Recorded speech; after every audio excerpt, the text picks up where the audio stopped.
ഇവരെ സംബന്ധിച്ചിടത്തോളം മറ്റുള്ളവരുടെ ആശയങ്ങളെ തിരിച്ചറിഞ്ഞ് പ്രവർത്തിക്കുവാനുള്ള ഇവരുടെ കഴിവാണ് എടുത്തു പറയേണ്ട ഒന്നായിട്ട് പറയേണ്ടത്. അതേപോലെ തന്നെ പൂരം നക്ഷത്രത്തിൽ ജനിച്ചിരിക്കുന്ന കൂട്ടരുടെ മറ്റൊരു സവിശേഷത, ഇവര് ആരുടെയും പിണിയാളായി പ്രവർത്തിക്കാൻ ഇവര് താല്പര്യം കാണിക്കില്ല എന്നുള്ളതാണ്.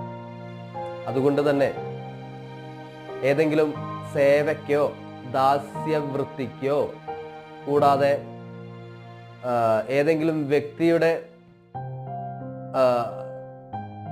കീഴില് അയാളുടെ ഉത്തരവ് പാലിച്ച് ഉത്തരവ് കാത്തു നിൽക്കാനൊന്നും ഇവരെ കിട്ടില്ല എന്നുള്ളതാണ്.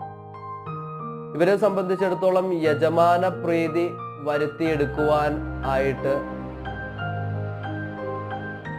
കഴിവ് കുറഞ്ഞ് ഇരിക്കുന്ന കൂട്ടരായതുകൊണ്ട് തന്നെ പലതരത്തിലുള്ള